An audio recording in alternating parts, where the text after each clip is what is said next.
இந்த பாஸ்மதி ரைஸ், மஞ்சள், வேம்பு, இந்த மூணும் வந்து யூரோப்பிய நாடுகள் வந்து அவங்களோட வடிவ உரிமை அவங்க கிட்ட இருந்தது. இதுக்காக நீங்க வந்து உலக நீதிமன்றத்துல போய் போரிட்டு இது வந்து இந்தியாவுக்கே வாங்கி கொடுத்துருக்கீங்க. இத பத்தி கொஞ்சம் பேசுங்க. இது போரிடுற அளவுக்கு ஒன்றும் பெரிய காலம் இல்லைங்க. இது வாதிடுற விஷயம் மட்டும்தான். என்ன பண்ணுதுன்னா, இது ஒண்ணுலதான் நம்ம போனோம். வேம்புக்கான வழக்குல தான் நம்ம போனோம். இந்த வேம்பை என்ன பண்ணாங்கன்னா, அமெரிக்காவில் WR கிரேஸ்னு ஒரு கம்பெனி, அந்த கம்பெனி என்ன சொல்லிட்டாங்க, வேப்பங்கொட்டையை இடிச்சு சாறு எடுத்து அதை வந்து செடியில தெளிச்சா செடியில வர்ற நோயெல்லாம் போகுது. இதை நான் கண்டுபிடிச்சிட்டேன், இதுல எனக்கு காப்புரிமை வேணும்னு சொல்லிட்டாங்க. பேட்டன் ரைட் வேணும்ங்கிறார் அவரு. இதுல எதுல வருதுன்னு கேட்டீங்கன்னா, இப்ப உலகமயமாக்கம்னு ஒரு சட்டம் போட்டுக்கிட்டாங்க. இந்த சட்டம்லாம் எல்லா நாடும் விவாதம் பண்ணி வரல.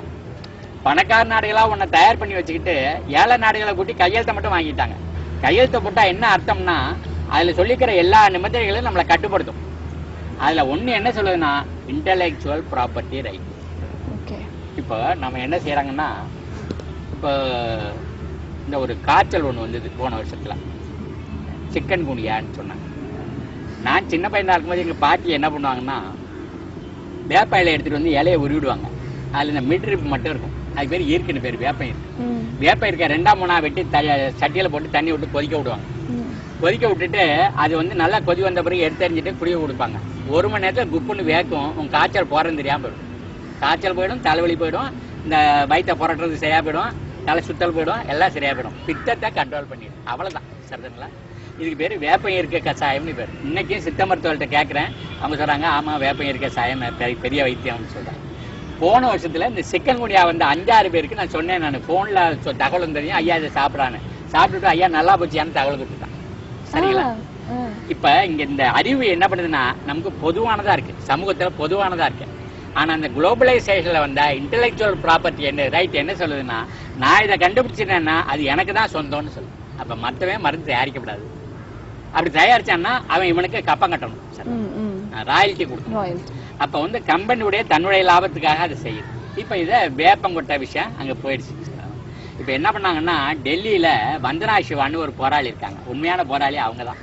அவங்க ஆராய்ச்சி மையம் வச்சிருக்காங்க, சுற்றுச்சூழலுக்காகவும் தொழில்நுட்பத்துக்காகவும் வச்சிருக்காங்க. அவங்க என்ன பண்ணாங்கன்னா, அதை எதிர்த்து அந்த உலக நீதிமன்றத்துல கேஸ் போட்டாங்க.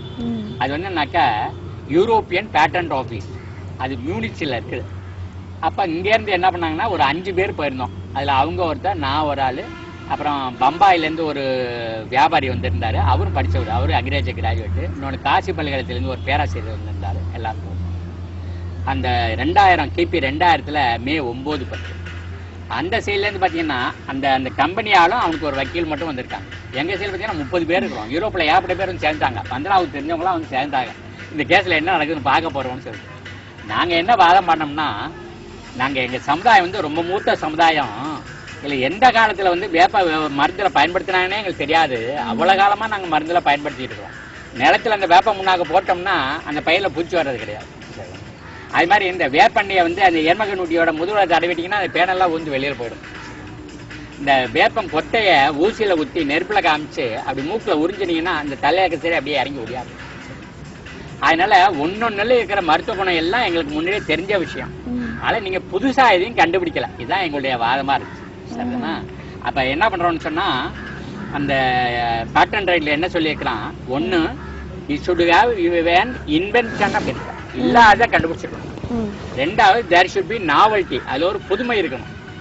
மூணாவது என்ன பண்ணுதுன்னாக்கா, நம்ம வந்து நம்ம இண்டஸ்ட்ரியல் அப்ளிகேஷன் இருக்கணும். அது அவங்களா போட்டுக்கிட்டது தொழிற்சாலைக்கு பயன்படுறதா இருக்கணும்.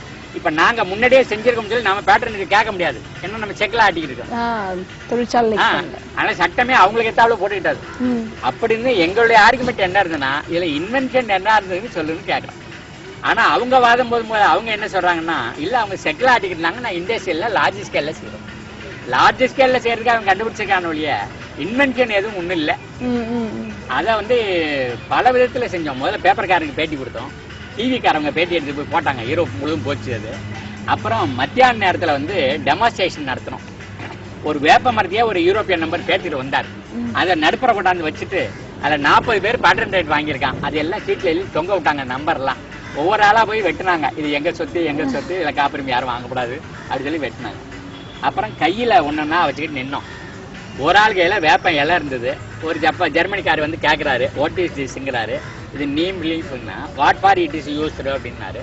இல்லை இந்த ஸ்மால் பாக்ஸ் வந்துன்னா யூரோப்பியன்லாம் கலங்கி போயிடுறீங்க, எங்களுக்கு இந்த வேப்ப இலையை போட்டு மேலே படுக்க போட்டால் ஸ்மால் பாக்ஸ் போராட்டம் தெரியாமல் போகுதுன்னாங்க. ஐசி அப்படின்னா இந்த அடுத்தாப்புல ஒரு ஆள் வந்தார். வாட் இஸ் திஸ்னா இது நீம் சீடுன்னா. என்ன நீம் சீடில் என்ன பண்ணுறீங்கன்னு. நம்ம நீம் சீடை நசுக்கி தண்ணியில் ஊற போட்டு அதான் பெஸ்டிசைடாக நாங்கள் யூஸ் பண்ணுறோம் அப்படின்னா.